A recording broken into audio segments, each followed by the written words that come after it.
Good morning, dear children. Today you will read first lesson of the supplementary reader. The name of the lesson is The Last Child, written by Mulk Raj आनंद. बच्चों, आज आप supplementary का पहला chapter the lost child, खोया हुआ बच्चा के बारे में अध्ययन करेंगे, जिसको मुल्कराज आनंद के द्वारा लिखा गया है.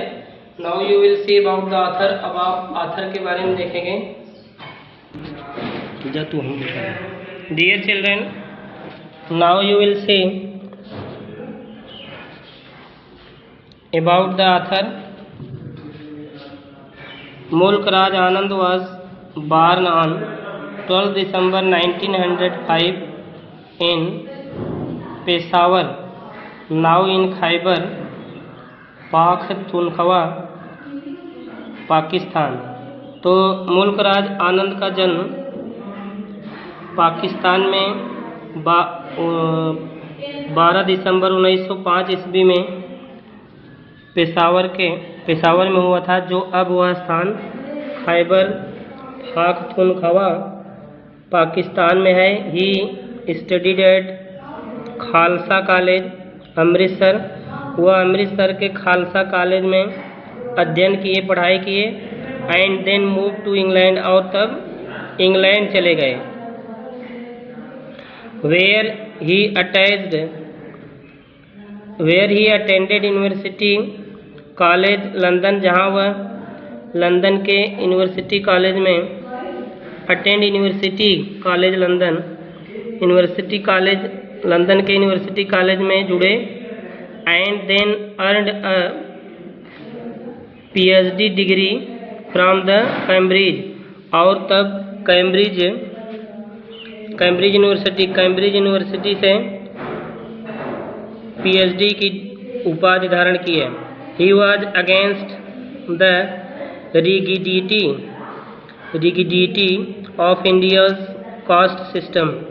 भारत के जाति प्रणाली कठोरता से, जो जाति प्रणाली की कठोरता थी, वह इसके विपरीत थे. And this was the subject of his first, यही उनका विषय था, of his first novel untouchable, अस्पृश्यता. जो उनका पहला उपन्यास था, उसका यही सब्जेक्ट था, वही विषय था. क्या था? अनटचेबल, अस्पृश्यता. He is also known for his short stories. वह अपनी छोटी कहानियों के लिए भी जाने जाते हैं, प्रसिद्ध हैं. He was awarded the Padma Bhushan. वह पद्म विभूषण से अलंकृत किए गए, पुरस्कृत किए गए. आनंद डाइड ऑन 28 सितंबर 2004. आनंद का देहांत 28 सितंबर 2004 को हुआ एट पुणे, महाराष्ट्र के पूना स्थान पर उनकी देहांत हुई. Now you will see about the story. अब बच्चों, आप लोग कहानी के बारे में देखेंगे. The child in the story is going to the fair with his parents. इस कहानी में एक बच्चा है, वो अपने माता पिता के साथ मेले में जा रहा है. He is happy, वह खुश है. And is excited to see, और वह बहुत ही रोमांचित है. To see such a large crowd, इतनी बड़ी भीड़ को देखकर वह रोमांचित है. Moving towards the fair, जो भीड़ मेले की तरफ जा रही है, उस भीड़ को देखकर बहुत उत्साहित है. On his way to the fair and in the fair itself. On his way, उसके रास्ते में, टू द फेयर, रास्ते मेले की ओर, and in the fair itself he sees shops of toys. रास्ते में और मेले में वह क्या देखता है? दुकानों को देखता है. कौन सी दुकानें थी? ऑफ टॉयज, खिलौनों की दुकानें थी.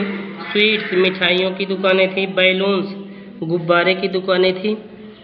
एक्सेट्रा इत्यादि नाना प्रकार की दुकानें थी. He wants two by each, वह सभी चीज़ों को, प्रत्येक चीज़ों को खरीदना चाहता था. And everything, each and everything, सभी चीज़ों को खरीदना चाहता था. But his parents don't let him have any, लेकिन उसके माता पिता उसे कुछ भी नहीं लेने दिए.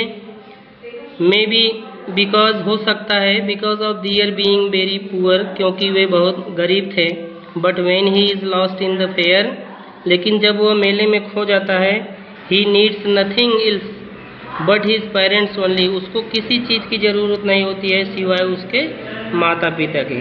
अ child's psychology is very beautifully depicted, एक बच्चे की मनोदशा को बहुत अच्छी तरह से डिपिक्टेड मीन्स उसका वर्णन किया गया है। बिफोर यू रीड देखिए, a child goes to fair with his parents, एक बच्चा अपने माता पिता के साथ मेले में जा रहा है। ही इज़ हैप्पी, वह खुश है। एंड एक्साइटेड, और रोमांचित है, उत्साहित है। And wants the sweets and toys displayed there, और वहाँ जो लगाए गए दुकानें खिलौने थे और मिठाइयाँ थी वह उसको चाहता है, लेना चाहता है। But his parents don't buy them for him, लेकिन उसके माता पिता उसके लिए उन सब चीज़ों को खरीदे नहीं खरीदते हैं। Why then does he refuse, वह तब क्यों इनकार कर देता है। When someone else offers them to him, जब किसी ने उसको वही चीज़ों का प्रस्ताव करता है वह उन चीज़ों को क्यों ठुकरा देता है, क्यों डिनाई करता है। Now you will see passage number first. It was the festival of spring, it was festival of spring, it was, देख रहे हैं कि it was the festival of spring, ये बसंत का महीना था। फ्रॉम द, तो देखिए it was the festival of spring, बसंत का महीना था।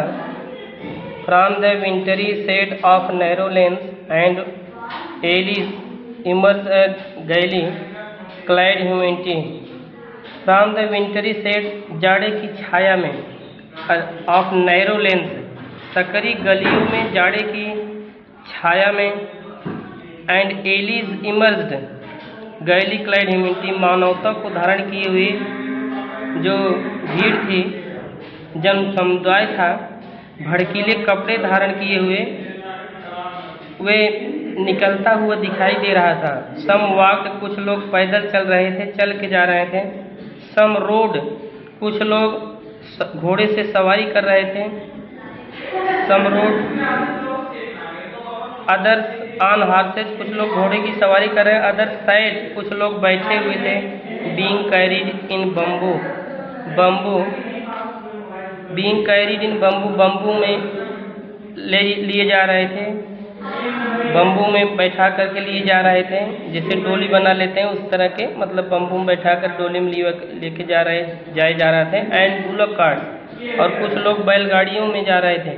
वन लिटिल बॉय रैन बिटवीन हिज फादर्स लेग, एक छोटा लड़का अपने पिता के पैरों के बीच बीच दौड़ता था। Brimming over with life and laughter, और वह बड़ा प्रसन्न था। वह अपने जो पिता के पैरों के बीच से जाता था तो वह हास्य से भरपूर दौड़ा जा रहा था, बहुत खुश था। कम चाइल्ड कम कॉल्ड हिज पेरेंट्स, उसके माता पिता पुकारते थे, आओ बच्चे आ जाओ। एज ही लैग्ड बिहाइंड, जैसा कि वह पीछे छूट गया था। fascinated by toys in the shops that lined the way, जो पंक्तियों में, लाइनों में दुकानें लगी थी उस तरफ वह फैसिनेटेड, आकर्षित हो गया था और वह पीछे छूट गया था। ही हरीड टूवर्ड्स हिज पेरेंट्स, वह जल्दी से तेजी से अपने माता पिता की तरफ बढ़ा। His feet obedient to their call, जब उसके पाँव उनकी पुकार के प्रति आज्ञाकारी थे, मतलब जब उनकी बात को सुना तो वह अपने पैरों से तेजी से मतलब चला। His eyes still lingering on the receding toys, उसकी निगाहें अब भी पीछे छूटते हुए खिलौनों पर पड़ी हुई थी, उसकी निगाहें, उसकी दृष्टि। As he came to where they had stop to wait for him, जैसे ही वो वहाँ आया जहाँ वे लोग उसका इंतजार करने के लिए खड़े थे। He could not suppress the desire of his heart, वह अपने हृदय की इच्छा को, डिजायर इच्छा को, अभिलाषा को वह दबा नहीं पाया। अब even though he will know new, जब वो अच्छी तरह जानता था, दी ओल्ड, वही पुरानी, could stare of refusal in their eyes, वह जानता था कि उनकी आंखों की पुरानी ठंडी मनाही की घूर को अच्छी तरह जानता था कि वे लोग मना कर देंगे। स्टेयर घूर कर देखेगा, रिफ्यूज मना करेंगे इन दियर आइज अपनी निगाहों से। Now you will C second passage, I want that toy he pleaded. वह गिड़गिड़ाया, रिक्वेस्ट किया कि मैं उन खिलौनों को चाहता हूँ। His father looked at him red eyed. उसके पिता ने उसकी तरफ लाल लाल आंखों से देखा। इन हिज फैमिलियर टिरेंट्स वे, अपनी जो जानी पहचानी उनकी क्रूरता थी, वह उससे चिरपरिचित क्रूर शासक के ढंग से उसे देखा।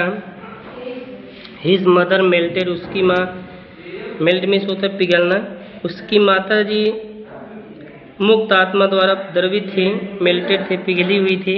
By the free spirit of the day, दिन के स्वतंत्र आत्मा से।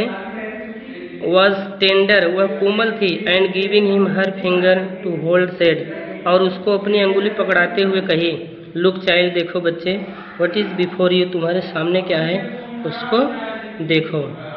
इट